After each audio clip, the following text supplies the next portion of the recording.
Ang dami nang umaakit sa bundok na to. Playground of the gods daw. Maganda daw ang Sea of Clouds. Pero nakikita ko lang siya sa internet. Kaya gusto ko ring subukan. Kasi iba din talaga yung pakiramdam kapag nakikita mo yung mga ganitong bagay sa personal.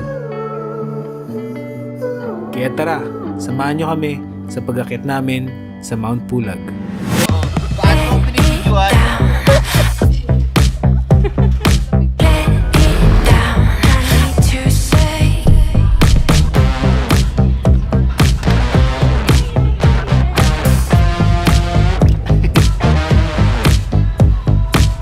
So ano nararamdaman mo ngayon na first time mo mag-hike?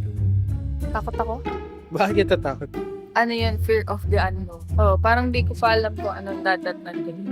Ikaw, ano nararamdaman mo? Pangalawang beses mo na magbundok. Pre, kinakabahan ako. Bakit? Kasi baka makasalubong ko na si Lord doon ang taas doon eh. Ganyan pa ako nag-pray. Makikita ko yung ulap sa paa ko. Stop over namin guys. 11:30 pa lang. 11:30.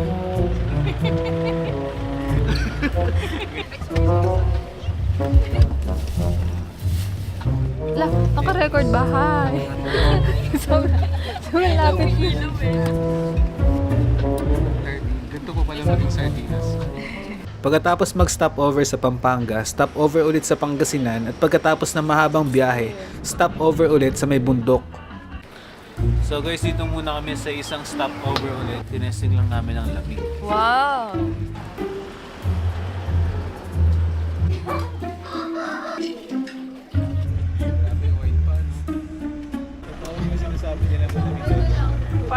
Paano yung kaya ng walang jacket?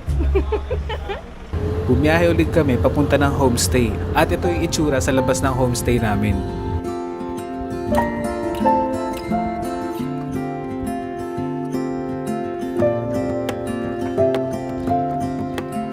Lahat kami pagod kaya naligo kaagad kami tapos natulog. Ano pala uminom ako? Okay guys, grabe. Hindi ako nakatulog masyado. Ano oras na? 6:30? 6:30 na. Aakit na kami ng alauna. Nakapikit ako ng 3, ganun, 3, 4. Hindi nakatulog.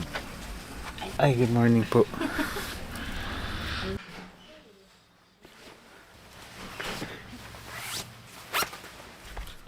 Face vlogger na rin tong katabi ko. Yeah. Subscribe kayo dyan, oh. We red.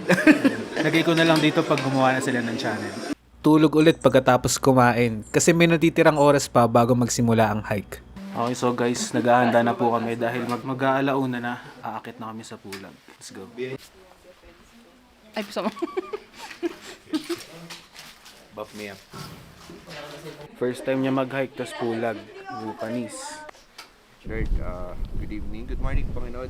Maraming salamat sa magandang araw na binigay ninyo sa amin sa pag-gabay papunta rito sa lugar na to, Panginoon. Maraming salamat sa mga pagkain na sinerve sa amin na naging silbing kalakasan namin sa mga as we glorify God in one voice, glory be to the Father, and the Son, and the Holy Spirit, just beginning, now, and ever shall be, world without end.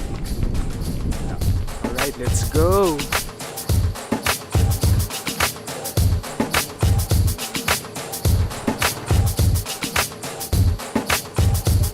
Pagkatapos ng 40 minutes na trekking, nakarating na kami sa Camp 1. Animation po. Hello po. Parang kilala ko kayo. Zed Animation? Yeah! Doon pa sila Jasmine eh.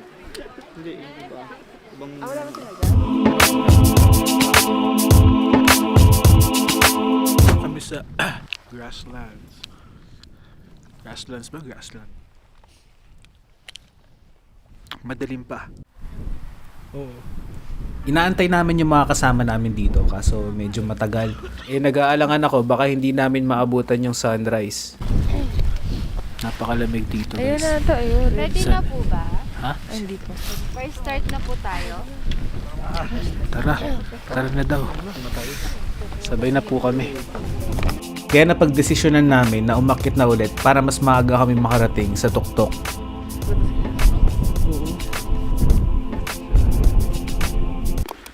Ay, kaya na pa kami dito. Dito na kami sa summit. Malapit. Apat.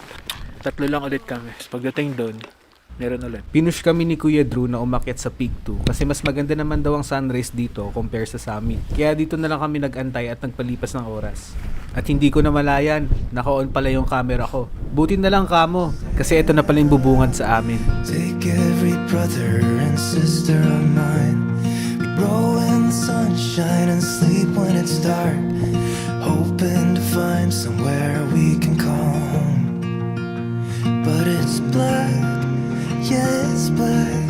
Oh, the water's black, 'cause it's black, it's all black, black water. At nung umakyat na kami sa summit, umaasa kami na makikita namin yung mga kasama namin para sabay-sabay na kaming bababa ng bundok. Pero hindi namin sila makita. Kaya dito muna kami saglit sa summit kasama yung organizer, yung Lamierda sa yung biyahero.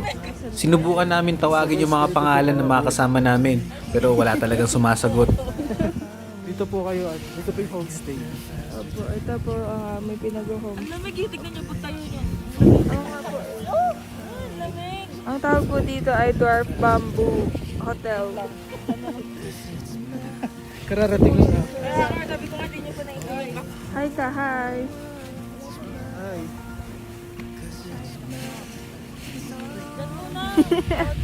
Ah, sobrang puwing. Kaya pagkatapos namin kumuha ng mga litrato sa summit, bumaba na kaming dalawa ni Lois. At habang bumababa kami, ito na yung ginagawa ng kabilang grupo.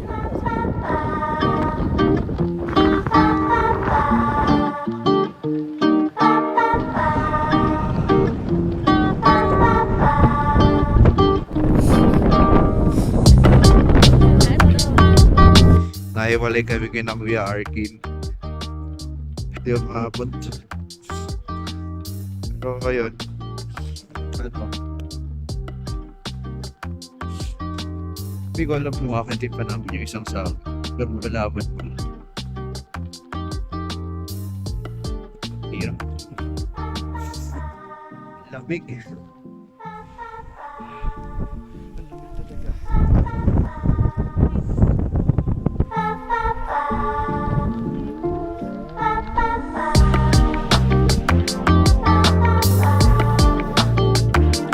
Iba yun.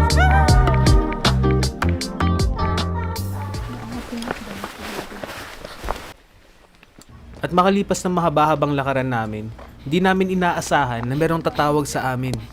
Ano sa inyo? Patatagal lang kayo. Saan kayo pumunta? Tatlong peak na punta namin. Tumambay kami sa Peak 5.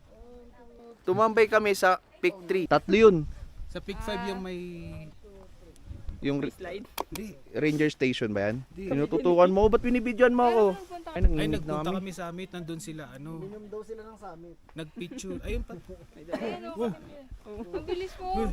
Naging embutido nga kami. Tumakbo ka? Trail runner. Peak 5 kayo. Pinakita niyo sa amin picture. Nagplano Ah, rin pinakita. tayo. Pick Tapos 2, diba? dinilit na namin. Ay. Dinilit At ito, nakita na namin yung iba naming kasama. Kaso, meron pa kaming kulang. Yung pinsan ko. Nabalitaan ko kasi na hanggang Camp 2 lang daw sila. Pero okay lang yun. At least sumabot ng Camp 2. While I waited for the sun to shine, I was crying on my own. It was all a waste of time, all along. Yeah, I waited through the At pagdating namin sa homestay, ito na ang ganap. Alam mo ba kung sino lang nakaakyat ng summit? Dalawa yung summit. So, sino lang nakaakyat nung summit? Yung legit na summit. Yan. Summit din naman nakaakyat ko ah. Ano summit yun? Summit 4. Apat na summit din nakaakyat ko. Apat na summit. Ba't hindi nakaakyat? Ikwento mo. Kasi hindi din ako nakaakyat. Saan lang kayo? Ng Camp 2 lang. O at least Camp 2.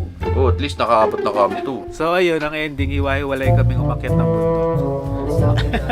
At least naakyat natin. Na-explore namin, na-explore. Tatlong summit yung naakyat.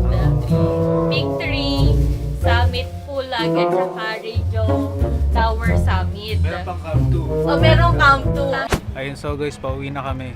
Hindi na natapos yung usapan namin kanina kasi nagmamadali kami umalis. Napalis na kami dun. Sa homestay. Sa homestay. Gusto naman experience yung first timer. Tingnan nyo, kaputlaan. Nakakaputlaan ko. Ito rin the first time. Ayun. Wala na. Hanggang sa, ulit ka pa? Ha? First and last. Ulit pa kayo? Pag di na malamig doon. Oo, pag nagbago na. Ayun, salamat sa pagsama sa aming adventure. Masaya naman umakyat sa Pulag, pero akala ko lang sobrang dali niya. Pero hindi pala. Huwag niyo i-underestimate yung lamig niya. Saka yung sinasabing easiest trail, challenging pa rin siya para sa akin. Pero worth it naman. Heart is on the